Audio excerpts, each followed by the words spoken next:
ꯑꯗꯨꯕꯨ ꯑꯦꯟꯗꯤꯁꯨ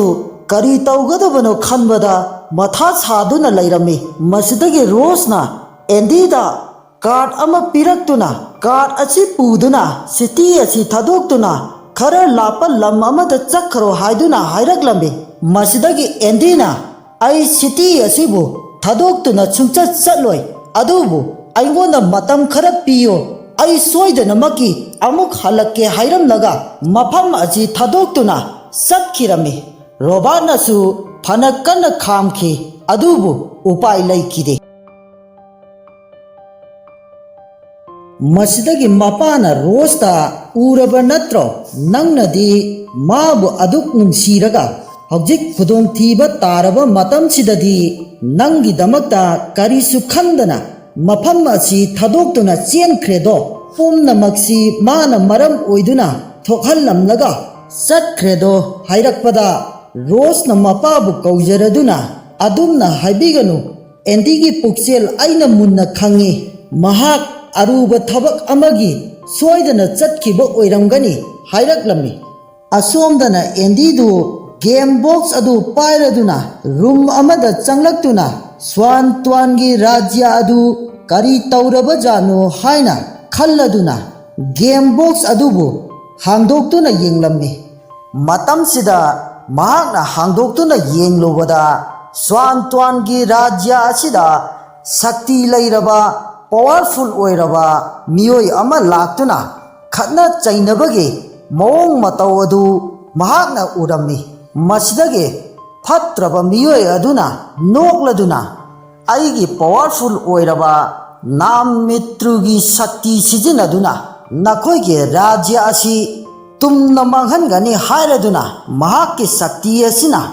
ꯔꯥꯖ꯭ꯌ ꯑꯁꯤꯒꯤ ꯃꯤꯑꯣꯏꯁꯤꯡꯗ ꯆꯀ꯭ꯔꯚ꯭ꯌꯨ ꯊꯥꯗꯗꯨꯅ ꯆꯩꯊꯦꯡ ꯄꯤꯔꯛꯂꯝꯃꯤ꯫ ꯇꯧꯔꯤꯕ ꯃꯇꯧ ꯑꯁꯤ ꯃꯍꯥꯔꯥꯅꯤꯅ ꯌꯦꯡꯕ ꯉꯝꯗ꯭ꯔꯗꯨꯅ ꯅꯍꯥꯛꯅ ꯉꯁꯤ ꯁꯤꯖꯤꯟꯅꯔꯤꯕ ꯁꯛꯇꯤ ꯑꯁꯤ ꯌꯥꯝꯅ ꯑꯊꯤꯡꯕ ꯊꯝꯈ꯭ꯔꯕ ꯐꯠꯇ꯭ꯔꯕ ꯇꯦꯛꯅꯤꯛꯅꯤ, ꯑꯗꯨꯒ ꯅꯪꯅ ꯃꯁꯤꯒꯤ ꯇꯦꯛꯅꯤꯛ ꯑꯁꯤ ꯁꯤꯖꯤꯟꯅꯔꯤꯕ ꯀꯔꯤꯒꯤꯅꯣ ꯍꯥꯏꯗꯨꯅ ꯍꯪꯂꯛꯄꯗ ꯐꯠꯇ꯭ꯔꯕ ꯃꯤꯑꯣꯏ ꯑꯁꯤꯅ ꯑꯩꯉꯣꯟꯗ ꯃꯗꯨꯒꯤ ꯃꯊꯧ ꯀꯔꯤꯁꯨ ꯇꯥꯗꯦ, ꯀꯔꯤꯒꯨꯝꯕ ꯅꯪꯒꯤ ꯊꯋꯥꯏ ꯑꯗꯨ ꯃꯥꯡꯅꯤꯡꯗ꯭ꯔꯕꯗꯤ ꯅꯈꯣꯏꯒꯤ ꯔꯥꯖ꯭ꯌ ꯑꯁꯤ ꯑꯩꯉꯣꯟꯗ ꯁꯤꯟꯅꯧ ꯍꯥꯏꯔꯛꯄꯗ ꯔꯥꯖ꯭ꯌ ꯑꯁꯤꯒꯤ ꯃꯍꯥꯔꯥꯅꯤꯅ ꯐꯠꯇ꯭ꯔꯕ ꯃꯤꯑꯣꯏ ꯑꯗꯨꯅ ꯍꯥꯏꯔꯤꯕ ꯋꯥꯐꯝ ꯑꯗꯨ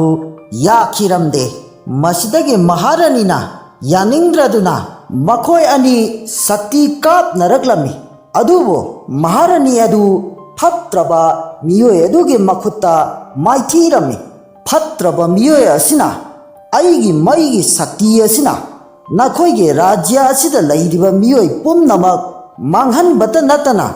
ꯅꯈꯣꯏꯒꯤ ꯗꯦꯕꯇꯥꯅ ꯐꯥꯎꯕ ꯑꯩꯉꯣꯟꯗ ꯀꯔꯤꯁꯨ ꯇꯧꯕ ꯉꯝꯂꯣꯏ ꯍꯥꯏꯔꯗꯨꯅ ꯉꯁꯤꯗꯤ ꯑꯩꯅ ꯅꯪꯕꯨ ꯍꯤꯡꯅ ꯍꯤꯡꯅ ꯑꯩꯒꯤ ꯃꯩꯒꯤ ꯁꯛꯇꯤꯅ ꯃꯩ ꯊꯥꯗꯨꯅ ꯍꯥꯠꯀꯅꯤ ꯍꯥꯏꯔꯛꯂꯝꯃꯤ꯫ ꯃꯁꯤꯗꯒꯤ ꯃꯍꯥꯔꯥꯅꯤꯅ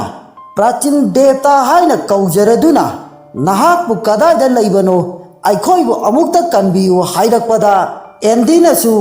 ꯋꯥ ꯑꯗꯨ ꯇꯥꯕꯗꯒꯤ ꯀꯔꯤꯃꯇ ꯋꯥꯔꯨꯔꯒꯅꯨ, ꯑꯩ ꯂꯥꯛꯂꯦ ꯍꯥꯏꯗꯨꯅꯁꯨ ꯍꯥꯏꯔꯛꯂꯝꯃꯤ꯫ ꯃꯁꯤꯗꯒꯤ ꯃꯍꯥꯔꯥꯅꯤꯅ ꯅꯣꯡꯊꯛꯇ ꯑꯦꯟꯗꯤꯕꯨ ꯌꯦꯡꯖꯔꯗꯨꯅ ꯄ꯭ꯔꯥꯆꯤꯟ ꯗꯦꯕꯇꯥ, ꯑꯩꯈꯣꯏꯒꯤ ꯁꯥꯝꯔꯥꯖ꯭ꯌ ꯑꯁꯤꯕꯨ ꯑꯃꯨꯛꯇ ꯀꯟꯕꯤꯌꯨ ꯍꯥꯏꯗꯨꯅ ꯍꯥꯏꯔꯛꯂꯝꯃꯤ꯫ ꯃꯁꯤꯗꯒꯤ ꯑꯦꯟꯗꯤꯅꯁꯨ ꯑꯩ ꯀꯔꯤꯒꯨꯝꯕ ꯈꯔ ꯇꯧꯔꯛꯀꯦ ꯍꯥꯏꯔꯗꯨꯅ ꯋꯥꯈꯜ ꯈꯟꯗꯨꯅ ꯂꯩꯔꯤꯉꯩꯗ ꯐꯠꯇ꯭ꯔꯕ ꯃꯤꯑꯣꯏ ꯑꯗꯨꯅ ꯑꯦꯟꯗꯤꯗ ꯍꯥꯏꯔꯛꯂꯝꯃꯤ, ꯗꯦꯕꯇꯥ ꯑꯣꯏꯔꯕꯁꯨ ꯀꯔꯤꯁꯨ ꯇꯧꯕ ꯉꯝꯂꯣꯏ, ꯑꯩꯒꯤ ꯑꯒꯅꯤꯒꯤ ꯃꯩꯒꯤ ꯁꯛꯇꯤ ꯑꯁꯤꯗ ꯀꯅꯥꯃꯠꯇꯅ ꯉꯁꯤ ꯐꯥꯎꯕ ꯃꯥꯏꯊꯤꯕ ꯄꯤꯕ ꯉꯝꯗ꯭ꯔꯤ, ꯅꯪꯅ ꯀꯔꯝꯕ ꯗꯦꯕꯇꯥꯅꯣ ꯍꯥꯏꯅ ꯂꯥꯎꯔꯛꯄꯗ ꯑꯦꯟꯗꯤꯅ ꯅꯪꯒꯤ ꯑꯒꯅꯤꯒꯤ ꯁꯛꯇꯤ ꯑꯁꯤꯗꯤ ꯑꯩꯒꯤ ꯇꯤꯟ ꯁꯤꯠꯇꯨꯅ ꯃꯨꯊꯠꯄ ꯉꯝꯒꯅꯤ ꯍꯥꯏꯔꯛꯂꯝꯃꯤ꯫ ꯃꯁꯤꯗꯒꯤ ꯐꯠꯇ꯭ꯔꯕ ꯃꯤꯑꯣꯏ ꯑꯁꯤꯅ ꯀꯔꯦꯝꯅꯔꯗꯨꯅ ꯃꯩꯕꯨ ꯇꯤꯟꯅ ꯃꯨꯊꯠꯀꯗꯧꯔꯤꯕ ꯀꯌꯥꯗ ꯐꯥꯒꯤ ꯍꯩꯈ꯭ꯔꯕꯅꯣ ꯍꯥꯏꯔꯗꯨꯅ ꯑꯩꯒꯤ ꯖꯥꯗꯨꯒꯤ ꯁꯛꯇꯤ ꯑꯁꯤ ꯄ꯭ꯔꯥꯆꯤꯟ ꯀꯥꯜꯒꯤ ꯃꯇꯝꯗꯒꯤ ꯁꯤꯖꯤꯟꯅꯗꯨꯅ ꯂꯥꯛꯂꯤꯕꯅꯤ, ꯈ꯭ꯋꯥꯏꯗꯒꯤ ꯄꯥꯋꯔꯐꯨꯜ ꯑꯣꯏꯕ ꯗꯤꯕ꯭ꯌꯥ ꯑꯒꯅꯤꯒꯤ ꯁꯛꯇꯤ ꯑꯃꯅꯤ, ꯑꯗꯨꯒ ꯅꯪꯅ ꯑꯁꯨꯛ ꯄꯥꯋꯔꯐꯨꯜ ꯑꯣꯏꯕ ꯁꯛꯇꯤ ꯑꯁꯤꯕꯨ ꯇꯤꯟꯅ ꯃꯨꯊꯠꯀꯗꯧꯔꯤꯕ ꯍꯥꯏꯔꯗꯨꯅ ꯅꯣꯛꯇꯨꯅ ꯅꯪꯗꯤ ꯗꯦꯕꯇꯥ ꯑꯃꯅꯤ ꯍꯥꯏꯕꯗ ꯃꯇꯤꯛꯁꯨ ꯆꯥꯗꯦ ꯍꯥꯏꯗꯨꯅ ꯇꯤꯟ ꯁꯤꯠꯇꯨꯅ ꯅꯣꯛꯅꯔꯝꯃꯤ꯫ ꯃꯇꯝꯁꯤꯗ ꯃꯩꯆꯧ ꯈꯔ ꯍꯧꯒꯠꯂꯛꯇꯨꯅ ꯃꯍꯥꯔꯥꯅꯤꯗ ꯍꯥꯏꯔꯛꯂꯝꯃꯤ ꯅꯨꯄꯥ ꯑꯁꯤꯅ ꯍꯥꯏꯔꯤꯕꯁꯤ ꯆꯨꯝꯒꯅꯤ ꯉꯁꯤ ꯐꯥꯎꯕ ꯀꯅꯥ ꯑꯃꯠꯇꯅ ꯃꯍꯥꯛꯀꯤ ꯁꯛꯇꯤ ꯑꯁꯤ ꯃꯥꯏꯊꯤꯕ ꯄꯤꯕ ꯉꯝꯕ ꯊꯣꯛꯇ꯭ꯔꯤ ꯑꯗꯨꯒ ꯁꯛꯇꯤ ꯑꯁꯤꯕꯨ ꯇꯤꯟꯇꯅ ꯃꯨꯊꯠꯀꯅꯤ ꯍꯥꯏꯔꯤꯕ ꯋꯥꯐꯝ ꯑꯁꯤꯗꯤ ꯑꯃꯨꯛꯇ ꯇꯥꯗ꯭ꯔꯤꯕ ꯀꯅꯥꯅꯁꯨ ꯇꯧꯅꯗ꯭ꯔꯤꯕ ꯋꯥꯐꯝꯅꯤ ꯑꯗꯨꯅ ꯑꯩꯈꯣꯏꯒꯤ ꯗꯦꯕꯇꯥꯅꯁꯨ ꯀꯟꯕ ꯉꯝꯒꯅꯤ ꯍꯥꯏꯕ ꯊꯥꯖꯗꯦ ꯅꯨꯄꯥ ꯑꯁꯤꯒꯤ ꯃꯅꯥꯛꯇ ꯆꯪꯖꯍꯧꯕꯅ ꯍꯦꯟꯅ ꯐꯒꯅꯤ ꯍꯥꯏꯗꯨꯅ ꯃꯍꯥꯔꯥꯅꯤꯗ ꯍꯥꯏꯔꯨꯕꯗ ꯃꯍꯥꯔꯥꯅꯤꯅ ꯃꯩꯆꯧꯁꯤꯡꯒꯤ ꯋꯥꯗꯨ ꯇꯥꯕꯗ ꯇꯨꯃꯤꯟꯅ ꯂꯩꯌꯨ ꯇꯥꯅꯤꯡꯗꯦ ꯍꯥꯏꯔꯗꯨꯅ ꯑꯩꯈꯣꯏꯒꯤ ꯗꯦꯕꯇꯥꯒꯤ ꯃꯇꯥꯡꯗ ꯋꯥ ꯉꯥꯡꯗ꯭ꯔꯤꯉꯩꯗ ꯃꯁꯤ ꯑꯃ ꯍꯥꯟꯅ ꯅꯤꯡꯁꯤꯡꯉꯨ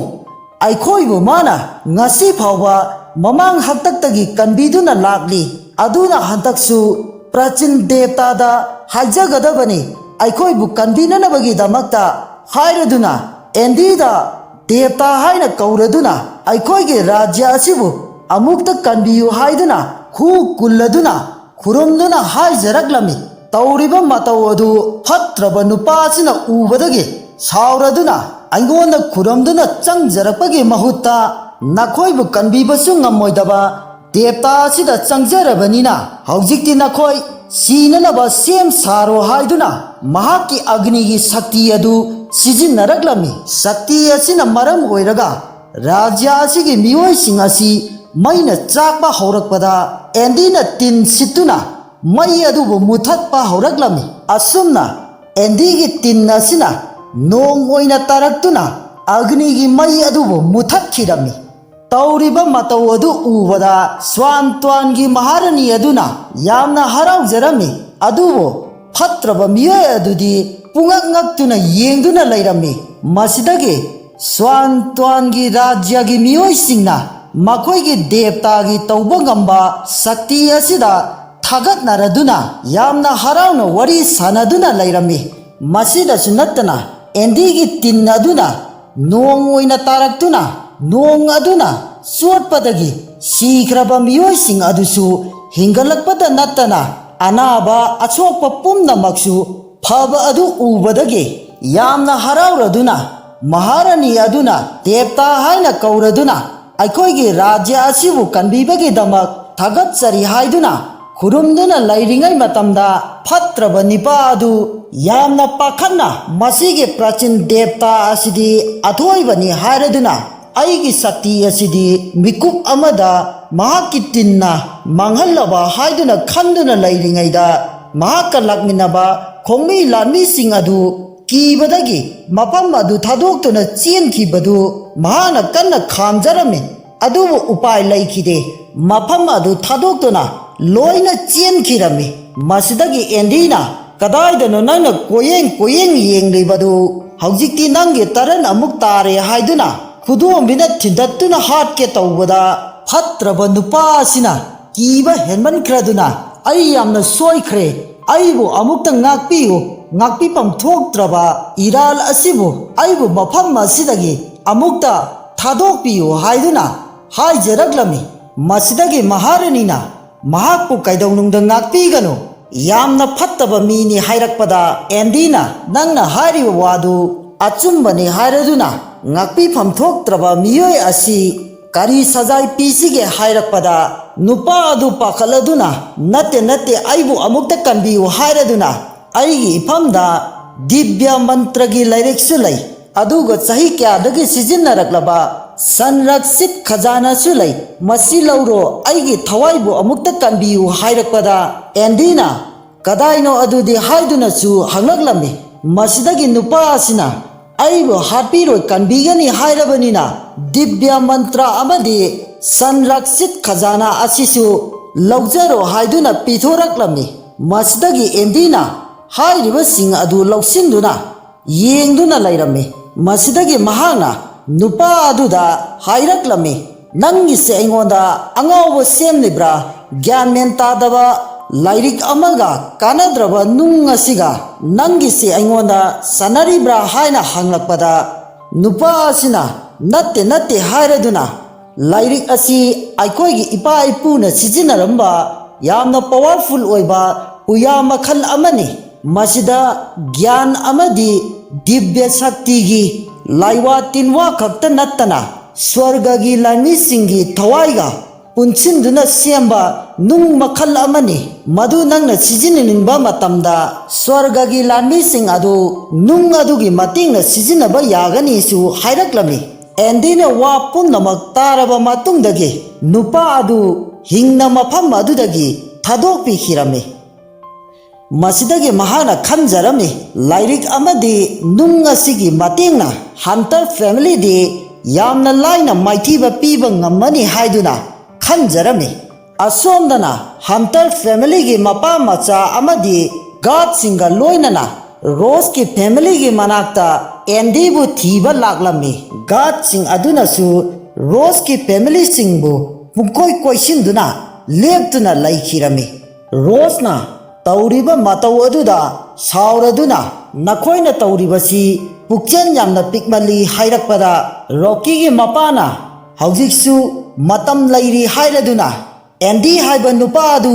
aikhoida haujikmak sinnau haiduna hairaklami karigumba sinnadaba taragadi haujik nakhoi pumnamak hingna amatta lemna tharoi haiduna hairaklami rose nasu madu yaba ngamloi hairakpada rocky gi mapana nupa adugi hatakta nakhoigi family pumnamak siba tabani hairaduna rocky na power sumduna kapsilakpada madhauna ngakthoklamni adubu power adu rocky na henkibana saitheng phanglammi masidagi rose na sauraduna rocky nangna tauribasi karino haiduna hairaklammi rocky na amuk masidi karisu natte masidagi henba kaya taurakini aina di nangbu nungsiduna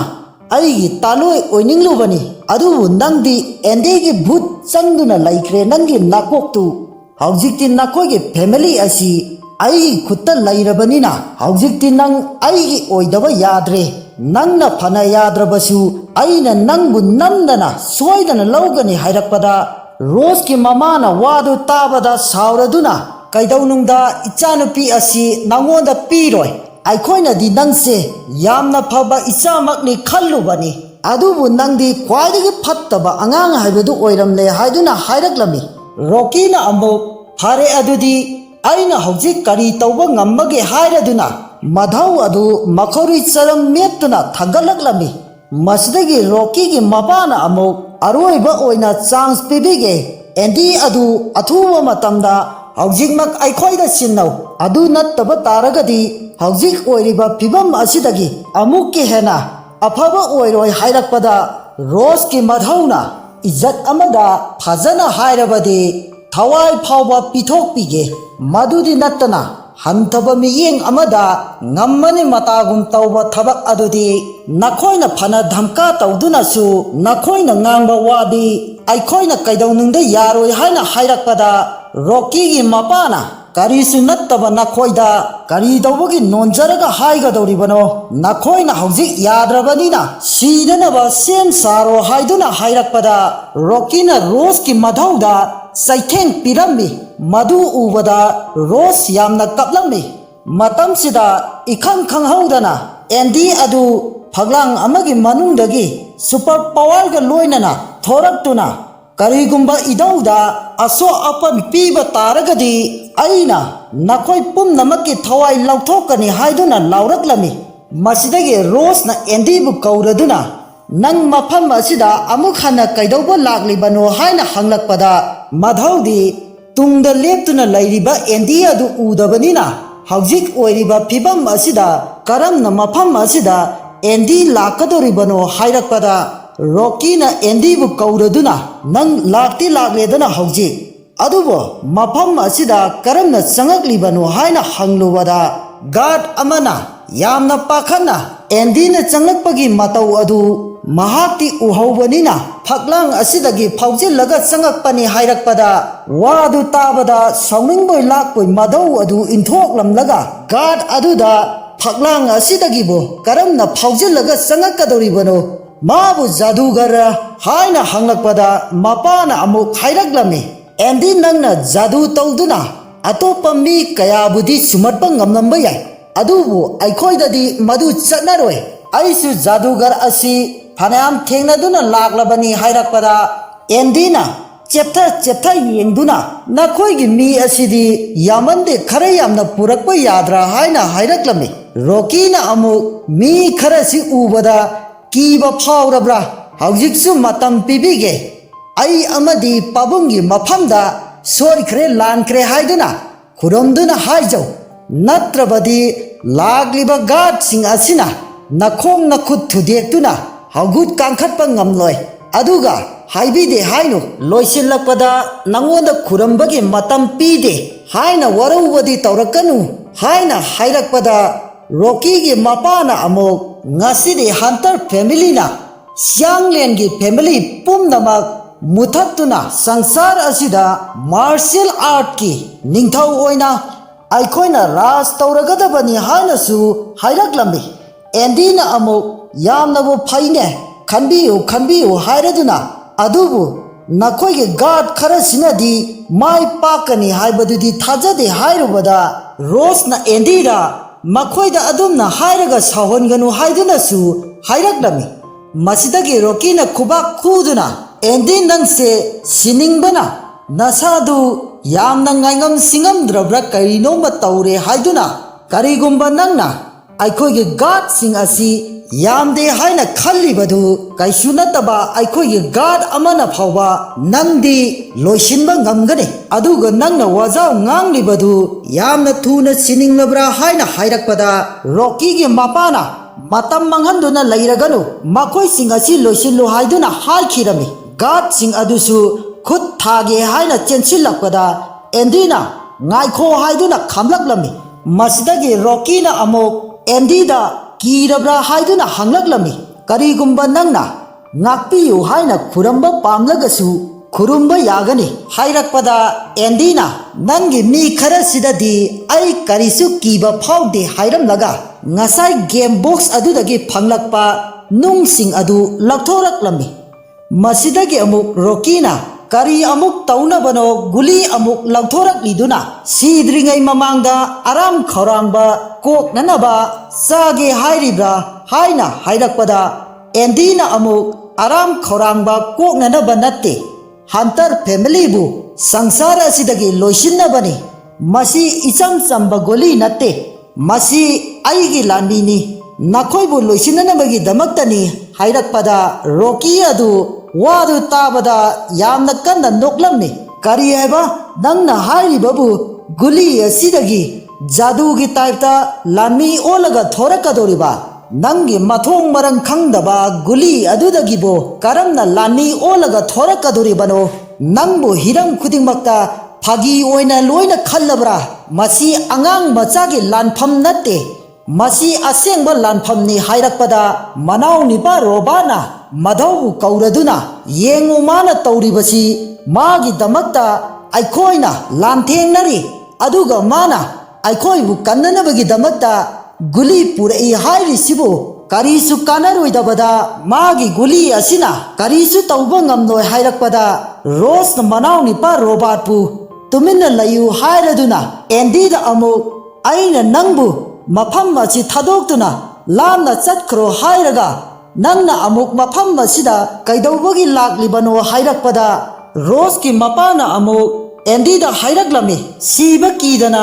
ꯅꯪꯅ ꯑꯩꯈꯣꯏꯒꯤꯗꯃꯛꯇ ꯃꯐꯝ ꯑꯁꯤꯗ ꯂꯥꯛꯄꯤꯕꯁꯦ, ꯃꯗꯨꯒꯤꯗꯃꯛꯇꯗꯤ ꯅꯪꯕꯨ ꯌꯥꯝꯅ ꯊꯥꯒꯠꯂꯤ,ꯃꯁꯤ ꯊꯧꯅꯥ ꯂꯩꯕ ꯃꯔꯤꯟ ꯌꯥꯎꯕ ꯃꯤꯑꯣꯏꯅ ꯇꯧꯒꯗꯕꯅꯤ, ꯑꯗꯨꯕꯨ ꯅꯪ ꯃꯐꯝ ꯑꯁꯤꯗ ꯂꯥꯛꯍꯟꯅꯤꯡꯗꯦ ꯇꯧꯔꯤꯕ ꯁꯤꯆꯨꯌꯦꯁꯟ ꯑꯁꯤꯒꯤ ꯃꯇꯨꯡ ꯏꯟꯅ ꯍꯥꯏꯔꯛꯄꯗ ꯃꯃꯥꯅ ꯑꯃꯨꯛ ꯏꯆꯥꯅꯨꯄꯤꯅ